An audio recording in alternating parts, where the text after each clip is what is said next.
Xin chào các bạn. Sau khi mình làm một video nói về ngày nhái rồi, có một khán giả góp ý mình nói về dân tộc Thái. Cũng có một khán giả khác góp ý mình nói về dân tộc Chăm.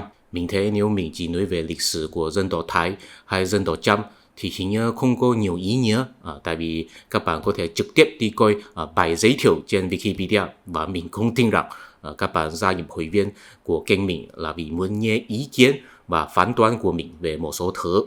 Cho nên trong video hội viên hôm nay, mình muốn đặc biệt trình bày một khuôn khổ nhận thức cho sự hiểu biết lịch sử Đông Nam Á. Và sau khi các bạn hiểu rõ về khuôn khổ này rồi, thì các bạn sẽ tự nhiên hiểu biết hai vấn đề quan trọng của dân tộc Thái và dân tộc Chăm. Đó là tại sao Thái Lan không có biệt thực dân và tại sao người Chăm có chuyển sang đi theo Hồi giáo. Thưa quý vị, khuôn khổ nhận thức mà mình muốn trình bày là dựa trên sự kết hợp của hai khái niệm, đó là Zomia và Nusantau. Zomia là một khái niệm địa lý, đó là do nhà sử học William Alexander của Đại học Amsterdam đặt ra vào năm 2002, đó là chỉ miền cao nguyên giữa Đông Nam Á và phương Nam Trung Quốc, bao gồm Việt Nam, Thái Lan, Lào, Myanmar, Vân Nam, Quý Châu, Quảng Tây, Hồ Nam, Giang Tây vào bây giờ. Khu vực này có một đặc trưng là tại vì có nhiều núi, địa hình chưa kết với nhau, cho nên có nhiều bộ lạc rải rác khắp nơi, không dễ hình thành một chính phủ trung ương mạnh mẽ, cũng không dễ bị chính quyền ở đồng bằng đồng hóa và kiểm soát. Vì vậy, có để lại nhiều dân tộc thiểu số. Zomia là cụm từ trong ngôn ngữ của dân tộc Chinh. Dân tộc Chinh là một dân tộc thiểu số ở Myanmar. Zo có nghĩa là núi, Mia có nghĩa là người. Zomia có nghĩa là những người sinh sống trên núi. Zomia là khái niệm thứ nhất. Cũng có khái niệm thứ hai, đó gọi là Nusantau. Nusantau là một khái niệm do nhà dân chủng học Wilhelm Solheim đặt ra vào những năm 1970. Đó là chỉ một công trình thương mại trên biển giữa Đông Nam Á và phương Nam Trung Quốc, bao gồm Malaysia, Indonesia, Cambodia, Việt Nam, Quảng Tây, Quảng Đông, Phúc Kiến, Đài Loan vào bây giờ. Trên công trình thương mại này có nhiều hòn đảo, có nhiều hải cảng, có nước biển chưa kết với nhau, cho nên cũng có hình thành nhiều dân tộc khác biệt và nhiều chính quyền khác biệt. Và dựa vào công trình thương mại trên biển này, họ có thể kiếm được nhiều lợi ích trong thương mại giữa phương Đông và phương Tây. Nusantau là cụm từ trong ngôn ngữ của người Nam tộc. Nusan có nghĩa là hòn đảo, Tau có nghĩa là công nghệ, Nusantau có nghĩa là những người đi đi lại ở giữa hòn đảo. Dựa trên hai khái niệm này, Nusantau và Zomia, mình muốn đưa ra một nhận thức rằng khi chúng ta xem xét lịch sử Đông Nam Á, chúng ta không nên dựa trên sự khác biệt của quốc gia, từng cái xem xét lịch sử của các quốc gia. Chúng ta nên thấy Đông Nam Á là một khu vực do hai bộ phận tạo nên, Nusantau và Zomia. Chúng ta nên thấy Nusantau là một chỉnh thể, Zomia cũng là một chỉnh thể, và tìm hiểu những lực lượng mà thúc đẩy sự diễn biến trong nội bộ của họ nói riêng. Nói đơn giản là nếu có một người Thái Lan nào đó chỉ hiểu biết lịch sử của Thái Lan, hay có một người Malaysia nào đó chỉ hiểu biết lịch sử của Malaysia mà không có hiểu biết sự diễn biến trong nội bộ của Nusantau hay Zomia, thì người Thái Lan đó hay người Malaysia đó thực ra không biết quốc gia của bản thân mình là một quốc gia như thế nào. Chúng ta biết rằng văn minh nhân loại là bắt đầu từ văn minh lớn hạ. Đối với Đông Nam Á, có thể dựa vào hai công trình để tiếp xúc văn hóa cấp tiến hơn từ bên ngoài. Một là công trình trên biển, hai là công trình trên đất. Công trình trên đất có hai tuyến đường, một là từ Tây Bắc Trung Quốc đến Trung Nguyên, sau đó nhập vào Đông Nam Bộ của Trung Quốc, hai là từ Ấn Độ đi vào Tây Nam Bộ của Trung Quốc. Đối với khu vực Zomia, chủ yếu là dựa vào công trình trên đất để tiếp xúc bên ngoài, cũng là chịu ảnh hưởng và song kỳ lớn từ công trình trên đất này. Trong đó lực lượng lớn nhất mà thúc đẩy sự diễn biến của Zomia chính là vì chịu áp lực từ Đế quốc Trung Hoa. Các bộ lạc nhỏ nhỏ rải rác ở trên nhiều núi trong khu vực này phải cùng nhau tổ chức và tạo nên một bộ máy nhà nước để chống cự cuộc xâm lược của Đế quốc Trung Hoa. Nếu họ không thể làm được điều đó thì họ sẽ dần dần bị đồng hóa hay trở thành dân tộc thiểu số ở dưới chính phủ của Đế quốc Trung Hoa. Vì chịu áp lực từ Đế quốc Trung Hoa, cho nên phải xây dựng một bộ máy nhà nước mạnh mẽ. Đó là yếu tố quan trọng nhất mà ảnh hưởng sự diễn biến lịch sử của khu vực Zomia. Còn đối với khu vực Nusantau, chủ yếu là dựa vào công trình trên biển để tiếp xúc bên ngoài. cũng là chịu ảnh hưởng và xung kích lớn từ công tần trên biển này. Trong đó lực lượng lớn nhất mà thúc đẩy sự diễn biến của Nô San Thao chính là vì các chính quyền ở khu vực này đều phải dựa vào thu nhập từ thương mại trên biển. Cho nên vì muốn gìn giữ liên kết với bên ngoài phải thay đổi bản thân mình để phối hợp hay hiểu biết đối tượng thương mại ở bên ngoài. Đối tượng thương mại này có thể là Ấn Độ, Ả Rập, châu Âu, Trung Quốc v.v. Không nhất định. Vì muốn gìn giữ liên kết với bên ngoài cho nên phải thay đổi bản thân mình để phối hợp đối tượng thương mại ở bên ngoài. Đó là yếu tố quan trọng nhất mà ảnh hưởng sự diễn biến lịch sử của khu vực Nô San Thao. Trong lịch sử, Rome là chịu xung kích sớm hơn Nô San Thao, đó là vì Trung Quốc đã kết thúc thời đại chiến quốc vào thế kỷ 2 trước công nguyên. Trong thế kỷ 2 trước công nguyên, nhà Tần và nhà Hán thống nhất Trung Quốc, bắt đầu triển khai chính sách hướng Nam, muốn thống trị lãnh thổ ở phương Nam. Trong thế kỷ 2 trước công nguyên, các bộ lạc ở Nô San Thao tất nhiên đã có làm thương mại với bên ngoài rất lâu rồi, cũng có giao lưu với nhau rất lâu rồi. Chỉ là họ không thấy họ có nhu cầu hấp thu văn hóa cấp cao ở bên ngoài, cũng không có cảm thấy sự xung kích từ bên ngoài. Chỉ có những bộ lạc ở Đông Nam Bộ Trung Quốc mới chịu xung kích từ Đế quốc Trung Hoa. Bắc Bộ thay đổi kết cấu bộ lạc của bản thân mình. Khi Đế quốc Trung Hoa xung kích khu vực Rome, các bộ lạc ở bên này có tạo nên 3 quốc gia. 1. Điển quốc ở Quý Châu và Vân Nam. 2. Nam Việt quốc ở Quảng Đông và Quảng Tây. 3. Mân Việt quốc ở Phúc Kiến. Mấy bạn chú ý, quốc gia và bộ lạc có khác biệt. Trong một bộ lạc, thành viên rất ít, đa số thành viên đều là người thân hay người quen nhau. Họ tự nhiên có một lực hướng tâm và có thể đoàn kết với nhau. Còn trong một quốc gia có nhiều thành viên, đa số thành viên đều không quen nhau, họ phải tạo nên một bộ máy nhà nước và có một bộ quy tắc tỉ mỉ để quy phạm quan hệ quyền lợi và quan hệ đẳng cấp của các thành viên. Đối với Điển quốc, Nam Việt quốc và Mân Việt quốc, từng lớp thống trị của họ đều có học tập hay kế thừa kinh nghiệm quản lý quốc gia từ Trung Quốc. Điển quốc là học tập từ nước Sở, Nam Việt quốc là từ nước Tần, Mân Việt quốc là từ nước Việt trong thời đại chiến quốc. Và kết cấu của 3 quốc gia này đều có một điều giống nhau là nhà vua của họ không giống với Đế quốc Trung Hoa. Họ không thể trực tiếp sai quan lại quản lý người dân mà là phải dựa vào thủ lĩnh của các bộ lạc để chỉ huy người dân. Cho nên nói chuyện hơn, 3 quốc gia này đều là một liên minh bộ lạc. Điển quốc là hoàn toàn ở khu vực Rome, Nam Việt quốc và Mân Việt quốc là ở giữa khu vực Rome và khu vực Nô San Thao. Mấy bạn chú ý, bộ lạc ở khu vực Rome vì có áp lực từ Đế quốc Trung Hoa, cho nên có điều kiện mạnh hơn để phát triển kỹ thuật về xây dựng bộ máy nhà nước. Còn bộ lạc ở khu vực Nô San Thao vì phải dựa vào thương mại trên biển, cho nên có điều kiện mạnh hơn để phát triển kỹ thuật làm thương mại.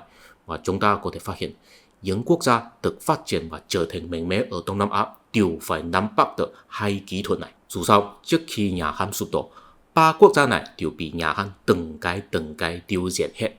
Nhưng mà nói tiêu diệt, thật ra nói chuẩn hơn là tiêu diệt bộ máy nhà nước của 3 quốc gia này. Những thủ lĩnh bộ lạc ở 3 quốc gia này đều không có bị tiêu diệt hết, họ chỉ là mất đi trung tâm chính trị của riêng mình, tiếp nhận sự thống trị gián tiếp của nhà Hán. Họ vẫn có rất nhiều không gian tự trị, tại vì căn cứ địa của họ là ở trên núi hay ở trên biển. Quân đội nhà Hán chỉ có thể chiếm lĩnh và kiểm soát từ đồng bằng, không có năng lực đầy đủ treo lên núi hay đi ra biển để đồng hóa các bộ lạc. Mấy bạn chú ý, núi và biển là rào chắn tự nhiên để chống cự sự đồng hóa của Đế quốc Trung Hoa. Vì họ vẫn gìn giữ tầng lớp thủ lĩnh của bộ lạc của họ, cho nên họ không được bị phân loại thành người Hán mà được gọi là người Liêu, người Tàn, người Man, người Miêu hay người Di nhiều lắm. Nhưng mà những tên này đều là chính phủ Trung Quốc tạo ra cho họ.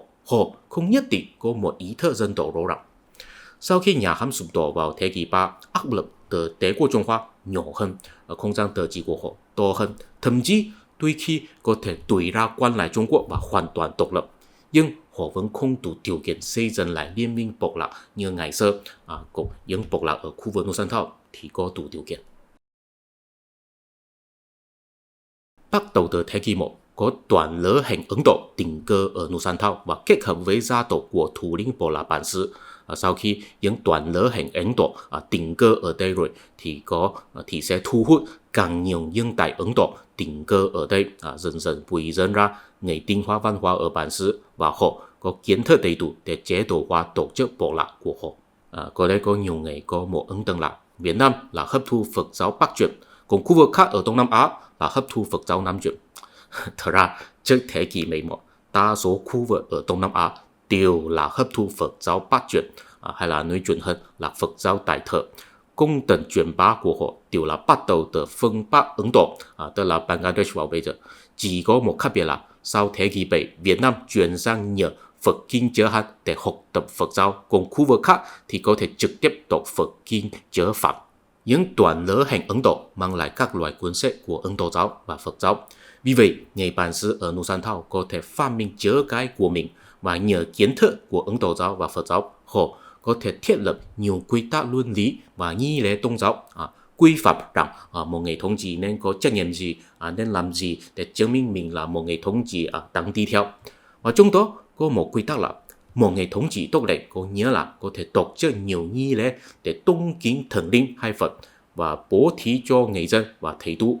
Vì có quy tắc này, các thủ lĩnh bộ lạc có động cơ khai thác thương mại để kiếm tiền, tại vì có tiền rồi thì có thể bố thí cho người dân và thầy tu để làm công đức. Và khi thủ lĩnh bộ lạc khác nhìn thấy rồi thì sẽ tự nhiên bài phục, họ biết rằng thủ lĩnh bộ lạc đó thực sự có tiền, có làm nhiều công đức, cho nên chắc chắn thần linh ban phúc rất nhiều. Vì vậy có thể tiếp nhận sự chỉ huy của thủ lĩnh bộ lạc đó. Mấy bộ lạc đoàn kết thành một liên minh bộ lạc. Một liên minh bộ lạc là một quốc gia, nhà vua của quốc gia này là thủ lĩnh bộ lạc mà làm thương mại một cách thành công nhất. Có nhiều thủ lĩnh bộ lạc đều làm thương mại rất thành công, không có một thủ lĩnh bộ lạc nào là có thể kiếm tiền nhiều hơn tất cả mỗi người ở khu vực Nusantau. Cho nên có hình thành nhiều liên minh bộ lạc nho nhỏ, nhiều quốc gia nho nhỏ, chính quyền nội bộ của họ cũng không ổn định. Tại vì ai có tiền thì đi theo ấy, cho nên nhà vua của họ luôn luôn thay đổi, hay là liên minh bộ lạc của họ trực tiếp giải tán. Trước khi chịu xung kích của nhà Tần ở miền Trung, miền Nam Việt Nam, Cambodia, Malaysia, Sumatra, Java và miền Nam Myanmar, những bộ lạc liên minh có thể trực tiếp tạo nên một quốc gia độc lập. Cùng ở miền Bắc Việt Nam, Quảng Tây, Quảng Đông và Phúc Kiến, những bộ lạc có làm thương mại trên biển, họ phải hợp tác với chính phủ Trung Quốc. Nhưng mà trên thực tế, họ là giàu có hơn chính phủ Trung Quốc, chỉ là họ không có dân số đông để tổ chức quân đội mạnh mẽ. Dù sao họ vẫn là gìn giữ không gian tự trị của mình, tại vì họ có nhiều tiền, chỉ là không thể tổ chức liên minh bộ lạc. Ở trên là tình hình của khu vực Nusantau trước cuộc xung kích nhà Tần. Nhà Tần thống nhất lại Trung Quốc vào thế kỷ 7. Khi nhà Tần vừa mới xây dựng, đối thủ của nhà Tần chủ yếu là từ Tây Bắc, tức là Tổ Quyết và Thổ Phụng. Vì muốn ngăn lại thế lực của Thổ Phụng, nhà Tần có ý hỗ trợ một bộ lạc người Man gọi là Mông Xá Chiểu để thống nhất các bộ lạc người Man và xây dựng Nam Chiếu Quốc vào thế kỷ 8. Người Man là tổ tiên của người Lô Lô, khi đó họ được gọi là người Man, bây giờ họ được gọi là người Di ở Trung Quốc. Bộ lạc của người Man là tập trung ở xung quanh Hồ Nhĩ Hải ở Vân Nam. Ở đây họ có thể liên kết với công đường thương mại trên đất từ Ấn Độ và Iran, thông qua Tây Tạng và Tư Xuyên nhập vào Quý Châu và Vân Nam, cũng có thể liên kết với công đường thương mại trên sông Mekong, cho nên họ có thể tích lũy nhiều tài phú. Chiếu là xưng hiệu nhà vua của người Man, vị trí của Mông Xá Chiếu là ở miền Nam của các bộ lạc người Man, cho nên sau khi Mông Xá Chiếu thống nhất các bộ lạc rồi thì tự xưng mình là Nam Chiếu Quốc. Khi đó, người Man có Ô Man và Bạch Man. Ô Man là những bộ lạc không có bị văn hóa Trung Hoa ảnh hưởng nhiều lắm. Bạch Man là những bộ lạc có bị văn hóa Trung Hoa ảnh hưởng nhiều lắm, có thể viết từ chữ Hán. Nhà vua của Nam Chiếu Quốc bổ nhiệm thủ lĩnh bộ lạc của Ô Man làm tướng quân, bổ nhiệm thủ lĩnh bộ lạc của Bạch Man làm văn quan. Vì những văn quan Bạch Man thông thạo văn hóa Trung Hoa, cho nên Nam Chiếu Quốc có thể học tập chế độ chính trị của nhà Tần để xây dựng một bộ máy nhà nước. Mấy bạn chú ý, trước Nam Chiếu Quốc, những thủ lĩnh bộ lạc ở khu vực Romia đều phải dựa vào tướng quân thực dân của Đế quốc Trung Hoa, ví dụ Chiếu Vũ Đế. Mấy biết nên làm như thế nào để tổ chức các bộ lạc. Nam Chiếu Quốc là lần đầu tiên thủ lĩnh bản xứ có thể tự xây dựng bộ máy nhà nước và tổ chức các bộ lạc. Sau đó họ không có làm theo ý muốn của nhà Tần cứ đi cạnh tranh với Thổ Phụng, mà là bành trướng thế lực mình ở khu vực Romia. Trong quá trình bành trướng của Nam Chiếu Quốc, họ không chỉ gây nhiều chiến tranh với nhà Tần, làm thế lực nhà Tần dần dần hao mòn, cũng có gây cảm hứng cho nhiều thủ lĩnh bộ lạc, khiến họ học tập từ tổ chức bộ máy nhà nước. Cuộc bành trướng của Nam Chiếu Quốc chỉ trải qua 50 năm. Sau đó chính quyền trong nội bộ của họ thay đổi. Đại lý quốc thay thế Nam Chiếu quốc. Nhà vua của đại lý quốc vốn là tướng quân của Nam Chiếu quốc. Sau đó nhà Tần sụp đổ, người Việt độc lập, người Thái từ Vân Nam di cư vào bán đảo Trung Ấn, người Miến từ miền Trung Myanmar di cư vào miền Nam Myanmar. Mấy bạn chú ý, người Thái và người Miến vốn chỉ là một nhóm bộ lạc nhỏ nhỏ thôi. Họ là học tập kỹ thuật tổ chức bộ máy nhà nước từ Nam Chiếu quốc, cho nên tổ chức bộ lạc của họ được nâng cấp có thể chặt chẽ hơn, cho nên họ có thể chinh phục các dân tộc ở bán đảo Trung Ấn. Trước khi người Thái, người Miến và người Việt triển khai chính sách Nam tiến của Liên minh, kết cấu tổ chức của các liên minh bộ lạc ở Nusantau đều rất tương tự. Trước đây mình đã giải thích rồi, uy tín của nhà vua của họ là dựa trên tài phú từ sự thương mại và công tác tôn giáo, không có một lực hướng tâm mạnh mẽ. Vì vậy, quy mô của quốc gia của họ đều rất nhỏ, nhưng mà có hai khu vực có khác biệt, đó là khu vực Java và khu vực Cambodia. Khu vực Java có nhiều núi lửa, có để lại đất màu mỡ, cho nên nông nghiệp rất phát triển. Còn khu vực Cambodia có đồng bằng rộng rãi, cũng có điều kiện mạnh để phát triển nông nghiệp, cho nên nhà vua ở hai khu vực này có thể nuôi dưỡng dân số đông, không cần chỉ dựa vào thu nhập của thương mại trên biển, cho nên có thể là rất mạnh. Cambodia và Java là hai trung tâm của Nusantau. Chính sách Nam tiến của người Miến, người Thái và người Việt đều có mang một mục đích giống nhau, tức là lấy được tài phú của thương mại trên biển ở Nusantau. Tốc độ của cuộc Nam tiến của người Miến là nhanh nhất, họ là dọc sông Ayeyarwady đi vào miền Nam Myanmar. Họ không cần đối mặt với thế lực của Cambodia, cho nên họ có thể rất nhanh chinh phục miền Nam Myanmar vào thế kỷ 11. Tốc độ của người Thái thì là chậm hơn, họ là dọc sông Chao Phraya đi vào miền Nam của bán đảo Trung Ấn, phải đối mặt với thế lực của Cambodia. Phải đến thế kỷ 11 mới chinh phục miền Nam Thái Lan, nắm bắt được công đường thương mại trên biển của mình, sau đó đồng hóa với chính quyền của người Môn. Tốc độ của người Việt là chậm nhất, họ là dọc biển đi vào miền Nam của bán đảo Trung Ấn, phải đối mặt với thế lực của người Chăm. Nhưng mà trước khi người Việt hoàn toàn chinh phục người Chăm vào thế kỷ 18, người Việt đã có thương mại trên biển của mình rồi. Người Việt vốn là một dân tộc ở giữa Zomia và Nusantau. Khi Bắc Bộ của Nusantau chịu xung kích từ Zomia, cũng có một sự kiện lớn xảy ra và xung kích toàn khu vực của Nusantau. Từ thế kỷ 1, Nusantau luôn luôn là hấp thụ Ấn Độ giáo và Phật giáo từ Đông Bắc Bộ Ấn Độ, sau đó kết thúc ở miền Trung Việt Nam. Từ thế kỷ 7, thế lực Hồi giáo đầu tiên xung kích Tây Bắc Bộ của Ấn Độ. Đến thế kỷ 13, hoàn toàn chinh phục Đông Bắc Bộ của Ấn Độ. Từ khi đó, thế lực của Ấn Độ giáo và Phật giáo bị biến mất ở đây. Nhưng mà Phật giáo ở Đông Nam Bộ của Ấn Độ thì không có bị biến mất. Phật giáo ở Đông Bắc Bộ chủ yếu là Phật giáo Đại Thừa, còn Phật giáo ở Đông Nam Bộ thì là Phật giáo Tiểu Thừa. Bắt đầu từ thế kỷ 5, Đông Nam Bộ của Ấn Độ, tức là Sri Lanka vào bây giờ, đã trở thành trung tâm của Phật giáo Tiểu Thừa rồi, và cũng có truyền bá Phật giáo Tiểu Thừa đến miền Nam Myanmar. Mấy bạn chú ý, miền Nam Myanmar không giống với đa số khu vực của Nusantau, họ là đầu tiên tiếp nhận Phật giáo từ Tây Nam Bộ Ấn Độ, còn khu vực khác là tiếp nhận Phật giáo và Ấn Độ giáo từ Đông Bắc Bộ Ấn Độ. Khi Đông Bắc Bộ Ấn Độ dần dần bị thế lực Hồi giáo chinh phục, văn hóa Hồi giáo cũng bắt đầu truyền bá đến Nusantau vào thế kỷ 11. Nhưng khi bắt đầu chỉ có ảnh hưởng đến Tây Bộ của Nusantau, đó là miền Bắc của Sumatra vào bây giờ. Sau khi Đông Bắc Bộ Ấn Độ hoàn toàn mất đi văn hóa Ấn Độ giáo và Phật giáo vào thế kỷ 13, những lữ hành từ Đông Bắc Bộ Ấn Độ tự nhiên đã chuyển sang tin vào Hồi giáo rồi, và những thủ lĩnh bộ lạc ở Nusantau phát hiện rằng nếu họ chuyển sang đi theo Hồi giáo thì họ sẽ có thể có liên kết gần gũi hơn với những lữ hành Ấn Độ, có thể tiếp nhận nhiều nhân tài văn hóa và kỹ thuật cấp tiến từ bên ngoài. Cho nên dần dần có nhiều thủ lĩnh bộ lạc cùng với người dân của họ chuyển sang đi theo Hồi giáo, và những thủ lĩnh không muốn thay đổi tín ngưỡng cũng sẽ bị淘汰trong cuộc cạnh tranh thương mại. Đó là lý do vì sao người Chăm chuyển sang đi theo Hồi giáo, của Malaysia và Indonesia trở thành quốc gia Hồi giáo vào bây giờ. Còn miền Nam Myanmar, tại vì thời gian rổ múa của họ không giống nhau, cho nên sự liên kết thương mại của họ không phải là dựa vào Đông Bắc Bộ Ấn Độ, mà là Đông Nam Bộ Ấn Độ, cho nên họ không có động cơ mạnh để đi theo Hồi giáo. Cũng có một yếu tố quan trọng hơn, khi người Miến chinh phục miền Nam Myanmar vào thế kỷ 11, họ là lần đầu tiên gặp mặt với văn hóa cấp cao, tức là Phật giáo Tiểu Thừa. Họ tiếp nhận một cái rất nhanh, sau đó người Thái học theo người Miến hoàn toàn tiếp nhận Phật giáo tiểu thừa một cách đơn giản. Họ đều là lấy kiến thức của Phật giáo tiểu thừa để chế độ hóa Liên minh Bảo Lạc và tận dụng tăng toàn kiểm soát lực lượng địa phương. Ok, thưa quý vị, Phật giáo tiểu thừa có một điều khác biệt với Phật giáo đại thừa. Đó là nhấn mạnh rằng tăng toàn không nên quan tâm chính trị, phải hoàn toàn bỏ qua sự quan tâm về sự việc thái độ và hoàn toàn dựa vào sự bảo hộ và sự phụng dẫn của nhà vua. Cho nên thiên về phối hợp với sự điều khiển của nhà vua. Người Miến, người Thái và người Việt họ vốn là luôn luôn chịu áp lực từ Đế quốc Trung Hoa. Sau thế kỷ 11, áp lực Đế quốc Trung Hoa đã nhỏ hơn rồi, tại vì họ đã biết được tổ chức quốc gia rồi. Cũng có biết được làm thế nào để khai thác đất đai canh tác và tăng lên dân số.